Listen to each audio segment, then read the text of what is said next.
Hello everyone, welcome to study with me.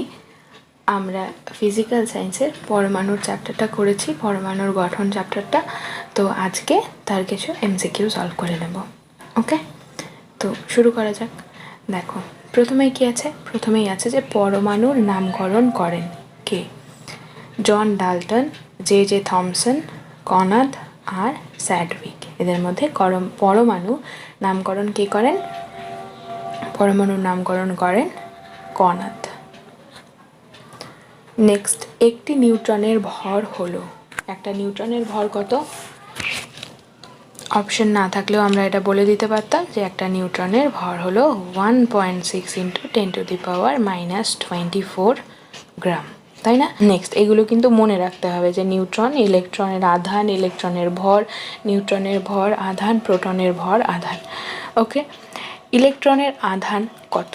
ইলেকট্রনের আধান কত? আমরা জানি যে ইলেকট্রনের আধান হলো 1.6 × 10⁻⁻19 কুলম্ব।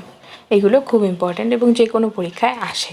নেক্সট আছে নিউক্লিয়াসের স্থায়িত্ব রক্ষাকারী বল হলো কোন বলটা? মহাকর্ষ বল, না নিউক্লিয় বল, না তড়িৎ আকর্ষণ বল, না হচ্ছে বিকর্ষণ বল? কোনটা হবে? আমরা আগের ভিডিওতেই পড়েছি যে নিউক্লিয়াসের মধ্যে কে কে থাকে? প্রোটন আর নিউট্রন। এই প্রোটন আর নিউট্রনকে একসাথে কি বলা হয়? নিউক্লিয়ন। আর ওদের মধ্যে যে বল কাজ করার জন্য ওরা নিউক্লিয়াসের মধ্যে থাকতে পারে সেটা কি? আমরা জানি যে সেটা হচ্ছে নিউক্লিয় বল, তাই না? নেক্সট আছে বিজ্ঞানী থমসন আবিষ্কৃত কণাটি হলো, এর মধ্যে কোন কণাটি বিজ্ঞানী থমসন আবিষ্কার করেন?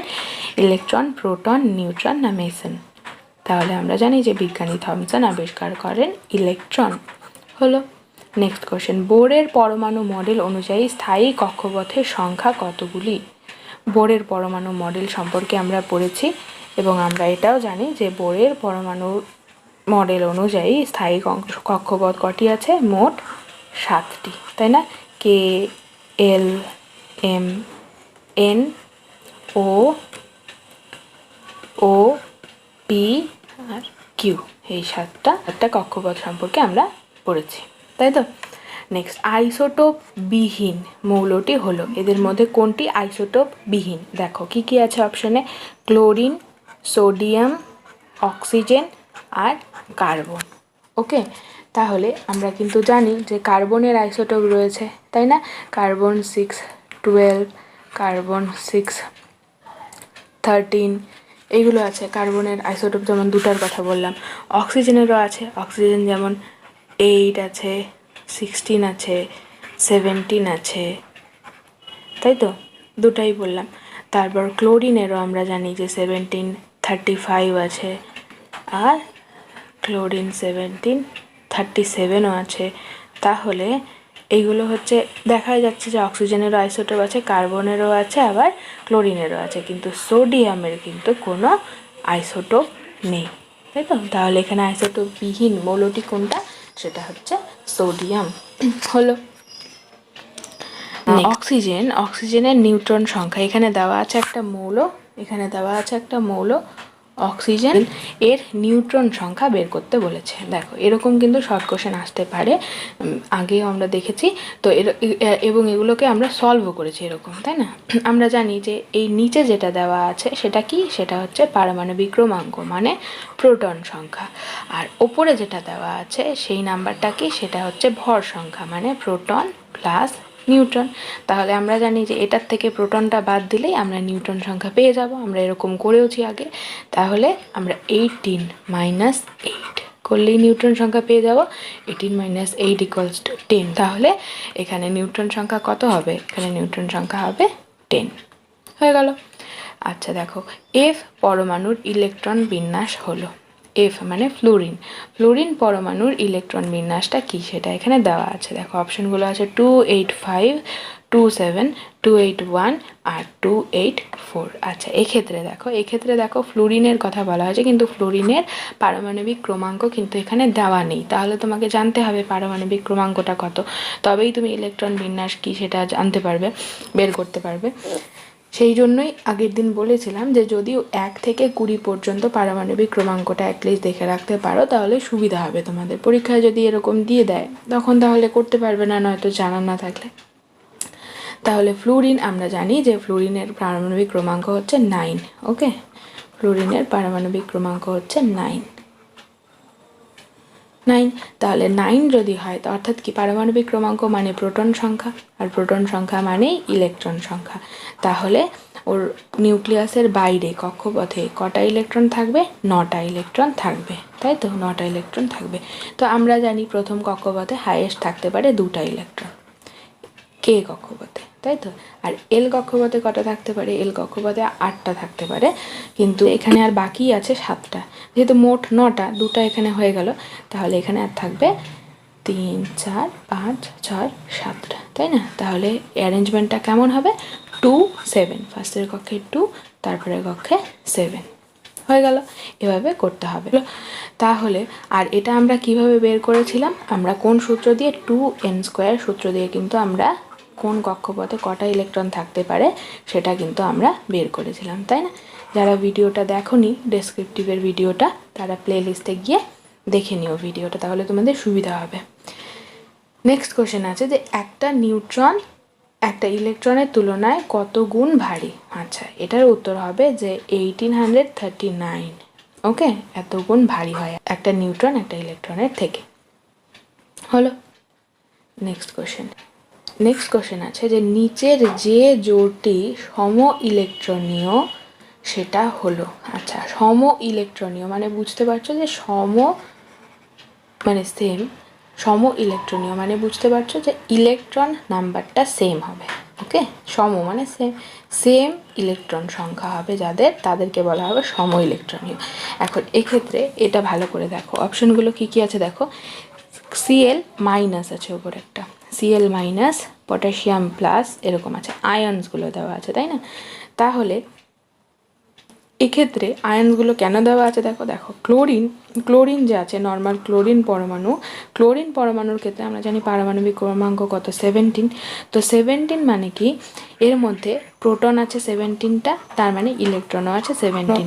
আশা করি এখন এটা বুঝে গেছো যে প্রোটন আর ইলেকট্রন সমান হয়। নেক্সট, তাহলে এখানে আছে, তাহলে ক্লোরিন আছে 17টা, কিন্তু মাইনাস বলেছে, Cl মাইনাস মানে কি বলেছিলাম যে বাইরে থেকে যদি ইলেকট্রন চলে আসে তাহলে সেটা অ্যানায়ন হয়ে যায়, অর্থাৎ কি মাইনাস হয়ে যায়।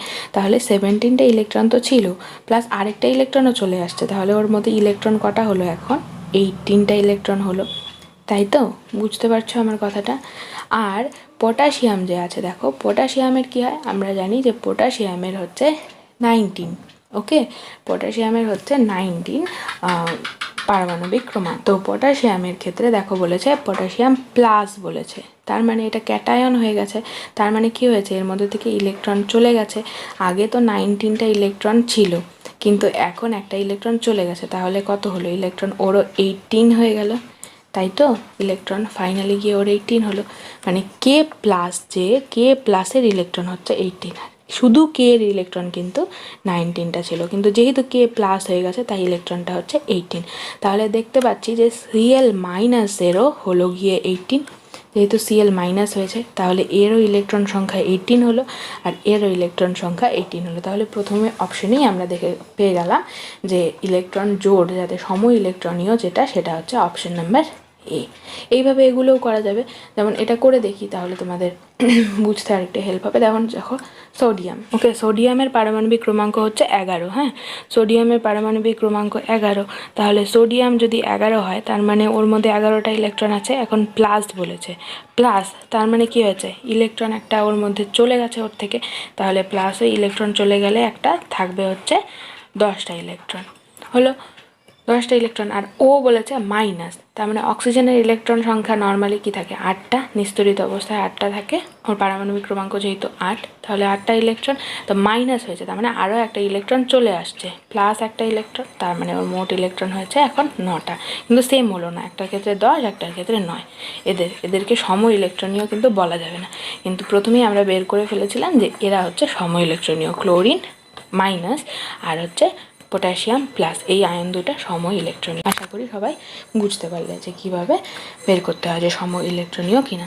হলো নেক্সট কোশ্চেনে আসছে হাইড্রোজেন পরমাণুর নিউক্লিয়াসকে বলা হয়। এই কোশ্চেনগুলো কিন্তু প্রত্যেকটাই খুব ইম্পর্টেন্ট।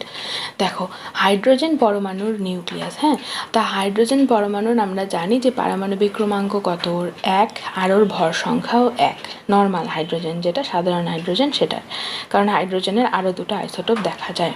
ওকে, আচ্ছা এটাও জেনে রাখো যে হাইড্রোজেনের কিন্তু দু ধরনের আইসোটোপ দেখা যায়। দেখো এই যে প্রথমটা আছে, দেখো হাইড্রোজেনের যে আইসোটোপগুলো আছে সেগুলো কি কি, হাইড্রোজেনের কিন্তু 3টে রকমের আইসোটোপ দেখা যায়। একটা ফার্স্ট যেটা সাধারণ হাইড্রোজেন, সেটা হচ্ছে প্রোটিয়াম, ঠিক আছে, সেটা হচ্ছে প্রোটিয়াম বা সাধারণ হাইড্রোজেন, সেটা কি হাইড্রোজেন 1 হলো। তারপরে যেটা আছে হাইড্রোজেন 1, এটা ভর সংখ্যা হচ্ছে 2, সেটাকে বলা হয় 2 তো ডাই, তাই এটাকে বলা হয় ডয়টেরিয়াম। ওকে, এইভাবে মনে রাখবে, ডাই মানে 2, সেখান থেকে ডয়টেরিয়াম হলো। নেক্সট আছে হচ্ছে আরেকটা আইসোটোপ আছে, সেটা হচ্ছে 1, 3, যেটার ভর সংখ্যা হলো 3। ওকে, তাহলে 3 মানে হচ্ছে ট্রাই, এটার নাম হচ্ছে ট্রাইটিয়াম বা ট্রিটিয়াম। এটাও খুব ইম্পর্টেন্ট জায়গা, এটা মনে রাখবে যে হাইড্রোজেনের আইসোটোপগুলো কি কি। ওকে, তাহলে দেখো কোশ্চেনটা কি আছে, হাইড্রোজেনের পরমাণুর নিউক্লিয়াসকে বলা হয়, হাইড্রোজেনের মানে এখানে সাধারণ হাইড্রোজেনের কথা বলা হয়েছে, প্রোটিয়ামের কথা বলা হয়েছে। হলো, এখানে এর নিউক্লিয়াসকে কি বলা হয়, দেখো আমরা দেখেছি যে এর পারমাণবিক ক্রমাঙ্ক 1, অর্থাৎ কি প্রোটন আর ইলেকট্রন সংখ্যা 1, আবার ভর সংখ্যাও 1। তার মানে এখানে 1 মানে কি, এই একটাই প্রোটনের কথাই বলা হচ্ছে, এখানে তো কোনো নিউট্রন নেই, প্রোটিয়ামের ক্ষেত্রে কোনো নিউট্রন নেই।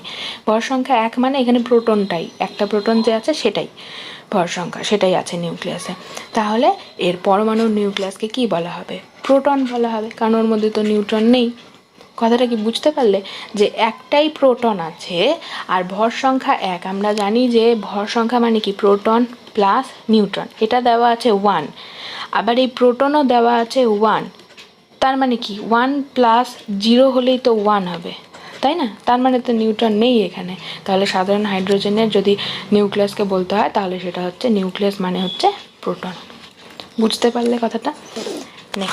নেক্সট কোশ্চেন দেখো, ভর সংখ্যা 1, এটা আমরা খুব ভালো করে করেছিলাম যে ভর সংখ্যা 1 কিন্তু পরমাণু ক্রমাঙ্ক আলাদা হয়, তাদেরকে কি বলা হয়। আশা করি সবার মনে আছে যে তাদেরকে কি বলা হয়, ভর এর সাথে মিলিয়ে মনে রাখতে বলেছিলাম যে এগুলো তাদেরকে বলা হয় আইসোবার, তাই না, আমরা কিন্তু পড়েছি আইসোটোপ এখানে দেখেছিলাম যে ফর প্রোটন, এইভাবে মনে রাখতে বলেছিলাম, আইসোটোন ফর নিউট্রন, এইভাবে মনে রাখতে বলেছিলাম। তাহলে আইসোবার আর ভর সেম মিলে যায়, তাই জন্য আইসোবার মানে হচ্ছে ভর সংখ্যা 1 কিন্তু পারমাণবিক ক্রমাঙ্ক আলাদা, তাহলে তাদেরকে বলা হবে আইসোবার। আশা করি সবার মনে আছে। দেখো নিচের আইসোটোপ জোড়টি হলো, আইসোটোপ জোড়টিকে এখানেও দেখাই যাচ্ছে যে পারমাণবিক ক্রমাঙ্ক সেম আছে এখানে কিন্তু ভর সংখ্যা আলাদা, তাদেরকেই তো আইসোটোপ বলে, তাহলে প্রথম অপশনটাই আছে আইসোটোপ। আর পরেরগুলোতে দেখে নি কি আছে, দেখো এটারও পারমাণবিক ক্রমাঙ্ক আলাদা, এটারও পারমাণবিক ক্রমাঙ্ক আলাদা, এটারও পারমাণবিক ক্রমাঙ্ক আলাদা, তাহলে একমাত্র ফার্স্ট অপশনটা যেটা আছে ক্লোরিনের, এখানে দুটো আইসোটোপের কথা দেওয়া আছে। হলো নেক্সট কোশ্চেনে আছে যে নিচের আইসোটোন জোড়টি হলো, হ্যাঁ এটা কিন্তু বের করতে হবে, তাই না। দেখো প্রথম অপশনে কি আছে, হাইড্রোজেন আছে আর হিলিয়ামের দেওয়া আছে, তাহলে এটা আইসোটোন কীভাবে বের মানে নিউট্রন সংখ্যা কীভাবে বের করি আমরা, আইসোটোন মানে কি নিউট্রন সংখ্যা সেম হয়, তাই তো, আইসোটোন মানে হচ্ছে নিউট্রন সংখ্যা যাদের সেম হয় তাদেরকে আইসোটোন বলা হয়। তাহলে নিউট্রন সংখ্যা সেম হয়, তাই তো, তাহলে এক্ষেত্রে কি আছে, নিউট্রন মানে কত 3 - 1, এক্ষেত্রে নিউট্রন হচ্ছে 2, আর এক্ষেত্রেও নিউট্রন 4 - 2 মানে 2, তাহলে প্রথম অপশনেই বেরিয়ে গেল যে আইসোটোন জোড় এটা। তাহলে আরেক পরেরগুলো দেখে নিই, এখানে আছে 16 - 8 হলে হবে 8, আর 17 - 8 হলে হবে 9, তাহলে মিলল না নিউট্রন সংখ্যা, এটা তো হবেই না। এটার ক্ষেত্রে দেখা যাচ্ছে 6, আর এটার ক্ষেত্রে দেখা যাচ্ছে 8, তাই তো, এটা কোনোটি নয় অপশান আছে, তাহলে না, অবশ্যই এটা হচ্ছে আইসোটোন হয়ে গেল। নেক্সট, ইলেকট্রন শক্তি বর্জন করলে কি হবে? এক স্থানেই থাকবে, না উচ্চ স্তরে যাবে, না নিম্ন স্তরে আসবে, না কক্ষপথ থেকে বেরিয়ে যাবে? আমরা কিন্তু এটা দেখেছিলাম যে নিউক্লিয়াসের বাইরে যে ইলেকট্রন মহলে ইলেকট্রন ঘুরছে তার কক্ষপথগুলি সম্পর্কে আমরা জেনেছিলাম যে নিচের কক্ষপথগুলো কি হয়, এগুলো কম শক্তিশালী হয় আর ওপরেরগুলো বেশি শক্তিশালী হয়। তাহলে শক্তি যখন বর্জন করবে, ইলেকট্রন ওপরের কক্ষপথ থেকে নিচের কক্ষপথে আসতে গেলে কি করবে? শক্তি বর্জন করে, বিকিরিত করে এরা নিচের স্তরে ফিরে আসে, তাই না? এটা কিন্তু আমরা দেখেছি আসে। তাহলে এক্ষেত্রে কি হবে? শক্তি বর্জন করলে কি হবে? ইলেকট্রন নিম্ন শক্তি স্তরে যায়। আর যদি বলতো শক্তি গ্রহণ করে কি হয়, তাহলে শক্তি গ্রহণ করে কিন্তু উচ্চ শক্তি স্তরে যায় ইলেকট্রন, তাই না? নেক্সট কোশ্চেনে আছে যে সোডিয়াম পরমাণুর KLM কক্ষের ইলেকট্রন বিন্যাস লেখো। দেখো, এক্ষেত্রেও কিন্তু তোমাকে ওই পারমাণবিক ক্রমাঙ্ক বলে দেয়নি, তাই না? পারমাণবিক ক্রমাঙ্ক যেহেতু বলে দেয়নি, তাই এটা পারমাণবিক ক্রমাঙ্ক কত? সোডিয়ামের হচ্ছে 11। তাহলে 20 পর্যন্ত কিন্তু তোমাদের জেনে রাখাটা বেটার। তাহলে সোডিয়ামের পারমাণবিক ক্রমাঙ্ক কত? 11 মানে কি হবে? প্রথম কক্ষে থাকবে 2টা, তারপরের কক্ষে থাকবে কটা? হাইয়েস্ট 8টা থাকতে পারে, তাহলে হয়ে গেল 10টা, লাস্টে 1টা। তাহলে ইলেকট্রন বিন্যাস হবে 281। পরমাণুর এল কক্ষপথে সর্বাধিক কটা ইলেকট্রন থাকতে পারে? আমরা দেখেছিলাম যে K, L, M, N এইভাবে 7টা কক্ষপথ আছে। তাহলে এল কত নম্বর কক্ষপথ? এল হচ্ছে 2 নম্বর কক্ষপথ।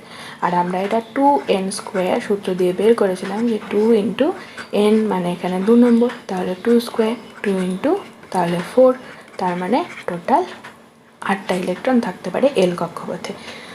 নেক্সট আছে মৌলের স্বকীয় ধর্ম কি? মৌলের স্বকীয় ধর্ম হলো পরমাণু ক্রমাঙ্ক। এটা প্রত্যেকটা মৌলের আলাদা, ইউনিক। এটা হলো মৌলের স্বকীয় ধর্ম।